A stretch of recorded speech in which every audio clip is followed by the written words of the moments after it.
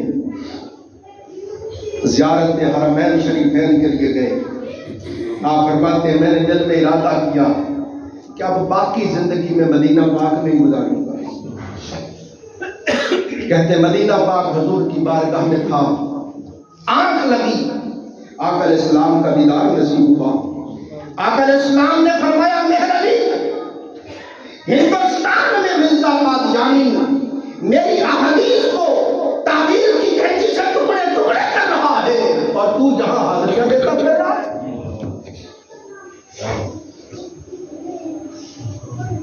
تو جہاں آرام سے خاموش ہو کے بیٹھا ہے، وہاں میری ختم نبوت کو کینچی سے کاٹا جا رہا ہے، تعبیر کی کینچی سے میری احادیث کے اندر تبدل کیا جا رہا ہے.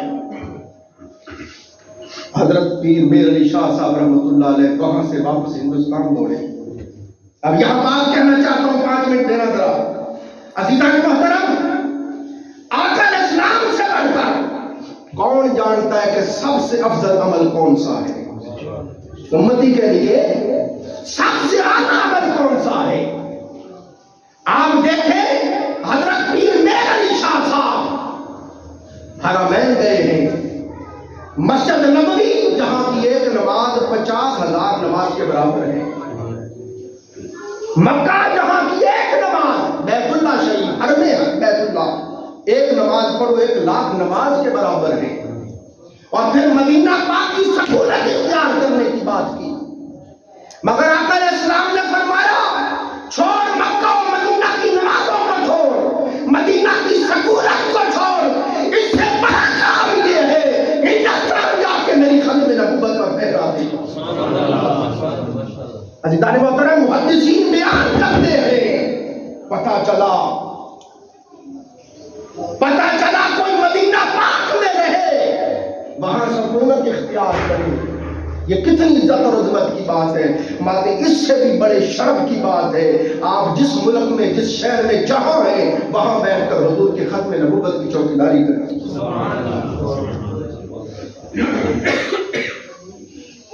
اور یہ سبق تو حضرت امام حسین سرکار پہ نہیں پڑھا گئے تھے. جب یزید تخت سلطنت پر متمکن ہوا اور دین اسلام کی حدوں کو پامال کر رہا تھا،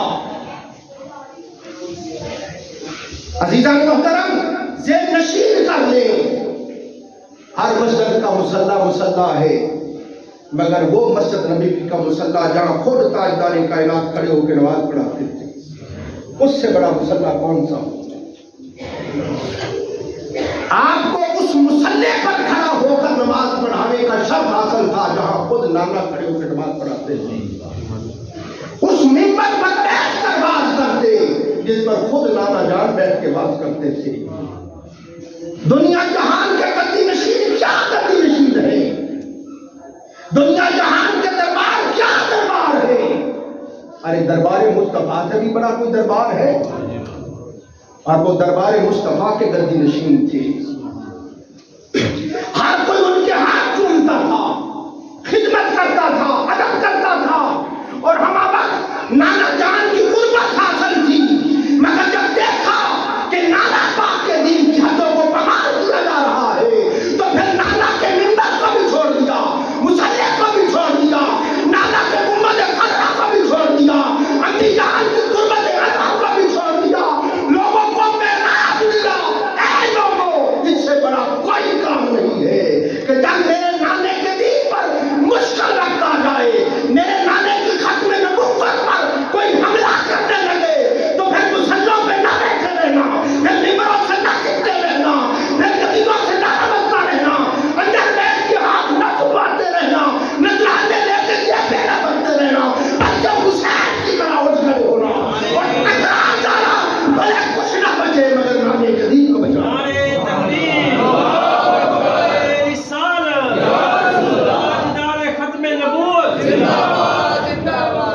یہ حضرت امام عالی مقام امام حسین علیہ السلام نے بھی یہی سبق سکھایا. اور عزیزان محترم، یہ مرزا قادیانی پھر یہاں پر جب لاہور میں مرزا قادیانی کے خلاف حضرت پیر میر علی صاحب، پیر سید جماعت علی شاہ صاحب، بڑی بڑی ہستیوں نے نوکری کی. میں وقت نہیں نہ بڑا ذکر کرنا چاہتا تھا، ہمارے سارے بزرگوں کا آج میں ذکر کرنا چاہتا تھا جنہوں نے خدمت کی ہے. مولانا عبدالستار خان نیازی صاحب، مولانا شاہ من نورانی صاحب، اور پیر سید جماعت علی شاہ صاحب، اور مسلک دیوبند کے بھی بڑے بڑے علماء ہوئے، اور استاد علامہ خادم سے رضوی صاحب، سب نے بڑی خدمت کی. مگر میری نگاہ میں خدا کی قسم مجھے اس بات میں فخر ہے جو خدمت میرے شیخ قطب الاقطاب مجدد الاثر حضور شیخ الاسلام ڈاکٹر محمد طاہر القادری نے کی ہے، وہ شرف کسی کو بھی نہیں ملا. میں سناتا ہوں آپ کو، وقت نہیں نا مگر میں آپ کو سناؤں. یہ جو گستاخ رسول کی سزا موت ہے، یہ قانون بنوانے والے ڈاکٹر طاہر القادری ہیں. 3 دن عدالت نے آپ نے دلائل دیے، اب سوشل میڈیا کے اوپر بھی آ رہی ہے، باقاعدہ ریکارڈنگ آ رہی ہے. آپ نے 18 گھنٹے دلائل دے کے ثابت کیا کہ گستاخ رسول کی سزا موت سے کم ہے ہی نہیں. عدالت کا متفقہ فیصلہ جب ہو گیا تو ضیاء الحق صاحب نے دیکھا کہ یہ کریڈٹ عدالت لے جائے گی، وہ سب کو اٹھا کر پارلیمنٹ میں لے گئے اور وہاں سے جا کے قانون بنوا دیا. مگر اس کے پیچھے ساری محنت ڈاکٹر طاہر القادری صاحب کی ہے. پھر مرزا طاہر بیگ غلام احمد قادیانی کا پوتا، اس نے تمام امت مسلمہ کو مباہلے کا چیلنج کیا. ڈاکٹر صاحب وہ شخص ہیں جنہوں نے اس کے مباہلے کو قبول کرنے کا چیلنج کو قبول کیا، اور تمام میڈیا کے اوپر سر اس کی خبر لگی. آپ نے فرمایا وہ کہتا تھا مباہلہ ہوگا اور بند کمرے میں ہوگا. ڈاکٹر صاحب نے، اور آپ میرے خلاف بد دعا کریں اپنی جگہ پہ بیٹھ کے، میں آپ کے خلاف بد دعا کرتا ہوں اپنی جگہ پہ بیٹھ کے، اور 1 سال کا ٹائم ہے، جو مر گیا وہ جھوٹا، جو نہ مرا وہ سچا. قبلہ حضور نے فرمایا اور یہ بھی کوئی بات ہے، مجھے کا خیر بات کرتے ہو. آپ نے فرمایا بند کمرے میں نہیں ہوگا مباہلہ، اپنی اپنی جگہ پہ نہیں ہوگا، آمنے سامنے بیٹھ کے ہوگا، اور تمام میڈیا کے سامنے بیٹھ کے ہوگا، اور سال کا ٹائم نہیں ہوگا، 1 رات کا ٹائم ہوگا. اور کوئی بندہ کسی آلے سے کسی کو مار دے گے، مارنا مانا نہیں جائے گا، اپنی کبھی موت مرے گی. اب 1 رات کا وقت ہے، جو اذان فجر سے پہلے مر گیا وہ جھوٹا، جو بچ گیا وہ سچا. اس نے پھر یہ چیلنج کا کوئی جواب نہیں دیا. پھر قبلہ حضور پوری رات مینار پاکستان پہ انتظار کرتے ہیں، ساری دنیا جانتی 1988 میں.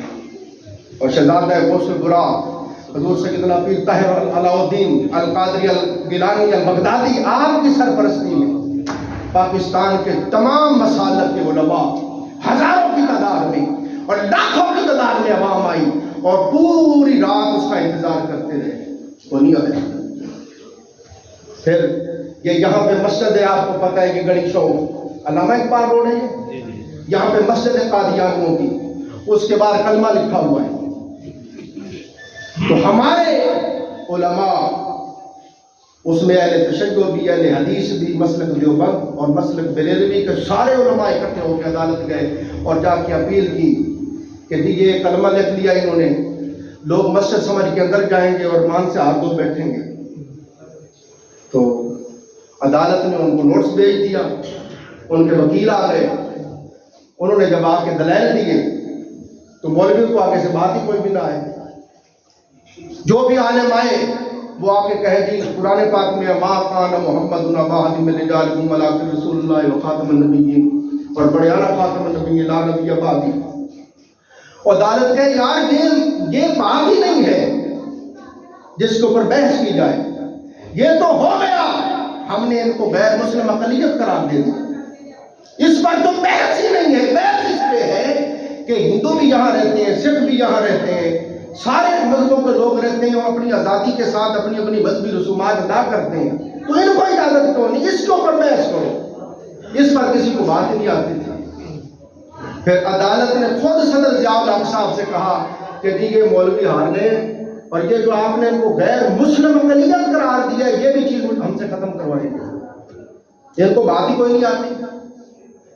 پھر صدر ضیاء اپنے ڈاکٹر صاحب ناروے میں تھے، ڈاکٹر صاحب سے رابطہ کیا، کہا حضور اس گتھی کو اگر کوئی سلجھا سکتا ہے میری نظر میں تو وہ آپ ہیں، فوراً واپس آئے، حکومت کے خرچے پہ آپ واپس آئے، آپ نے 3 دن کا وقت مانگا، 3 دن آپ نے تیاری کی، پھر عدالت آئے۔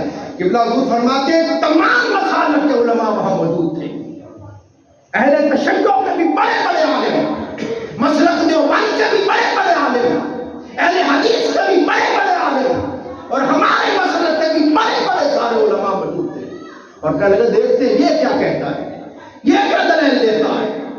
قبلہ حضور نے 6 گھنٹے تک بحث کی، 6 گھنٹے میں ان کی امیل کو رد کر کے رکھ دیا۔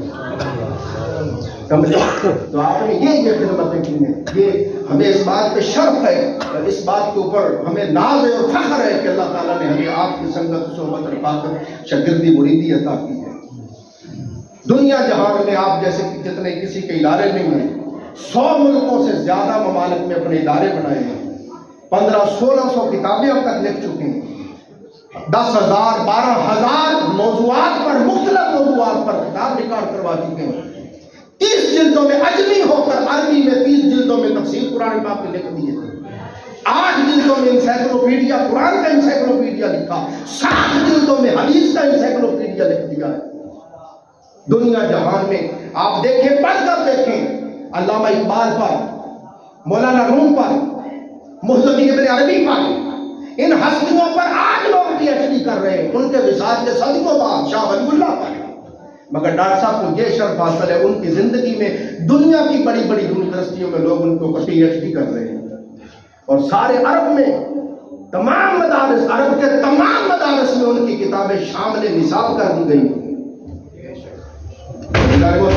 ہمیں اپنے بزرگوں کی قدر کرنی چاہیے۔ آپ اندازہ کریں، بس بات ختم کر رہا ہوں، حضرت پیر میر علی شاہ صاحب رحمۃ اللہ علیہ، آپ کا اس کے ساتھ جب مناظرہ ہوا، پیر صاحب کا جب مناظرہ ہوا تو میں نے پڑھا، وہ بڑا شاطر تھا، پیچھے ہاتھ کر کے الٹے ہاتھ سے بڑا زبردست لکھ لیتا تھا، اس نے مشق کی ہوئی تھی، تو پیر صاحب سے کہنے لگا آپ بھی الٹے ہاتھ سے پیچھے ہاتھ کر کے لکھے، میں بھی لکھتا ہوں، دو پیارا لکھ لے وہ سچا، جس سے نہ لکھا جائے جھوٹا۔ پیر صاحب جلال میں آ گئے، ہمیں بدبخت کیا بھی کوئی کمال ہے، اور تو بھی اپنا کاغذ اور قلم رکھ، میں بھی رکھتا ہوں، جس کا قلم خود لکھے وہ سچا، جس کا لکھے وہ سبحان اللہ۔ اسے وہ بھاگ گیا، پھر فرمایا چلو بادشاہی مشرق پہ تو بھی چڑھ، میں بھی چڑھتا ہوں، چھلانگ مار کے جو جھوٹا ہوگا مر جائے گا، جو سچا ہوگا بچ جائے گا۔ ویسے بھی بھاگ گیا، تو لوگوں نے کہا حضور آپ نے اتنا بڑا دعویٰ کر دیا کہ قلم خود لکھے گا۔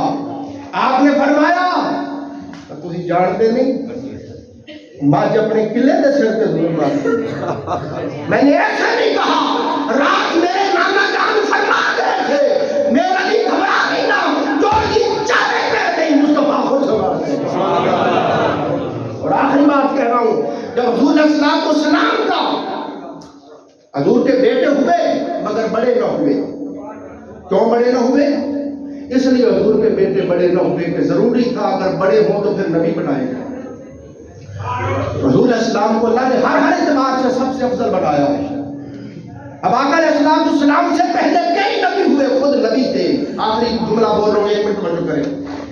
حضور سے پہلے کئی نبی ہوئے جو خود نبی، آگے بیٹا بھی نبی، حضرت آدم علیہ السلام نبی، بیٹا شیش بھی نبی، ابراہیم علیہ السلام نبی، بیٹا اسماعیل بھی نبی، یعقوب علیہ السلام نبی، بیٹا یوسف بھی نبی، داؤد علیہ السلام نبی، بیٹا سلیمان بھی نبی، زکریا علیہ السلام نبی، بیٹا یحییٰ بھی نبی۔ تو عزیزان محترم، حضور کو اللہ نے ہر اعتبار سے سب نبیوں سے افضل بنایا ہے۔ جب پہلے نبی، کئی نبی ایسے ہوئے، خود نبی، بیٹا بھی نبی، تو ضروری تھا حضور کا بیٹا ہو تو پھر وہ بھی نبی ہو۔ تو اس لیے اللہ نے جوان نہیں ہونے دیا، پہلے دے دیا کہ اگر بڑا ہوگا تو پھر ضروری ہے کہ نبی بنائیں گے۔ تو باری تعالیٰ تو نبی بنا دیتا، اس نے کہا میری مرضی اور مشیت یہ ہے کہ میں ختم نبوت کا تاج اپنے محبوب کے سر احمد پہ اڑانا چاہتا ہوں۔ میری مرضی یہ ہے کہ میرے محبوب سے آگے کوئی نبی نہ ہو، میرے محبوب سے لے کے قیامت تک سلسلہ نبوت اور تاج نبوت جس ہستی کے سر پہ رہے وہ میرا محبوب ہو۔ حضور نے خود فرمایا جس طرح یہ 2 انگلیاں ملی ہوئی ہیں ایسے میرا زمانہ اور قیامت ملی ہوئی ہے۔ میں کہنا یہ چاہتا ہوں لوگوں، جس رات کو یہ گوارا نہیں کہ محمد مصطفیٰ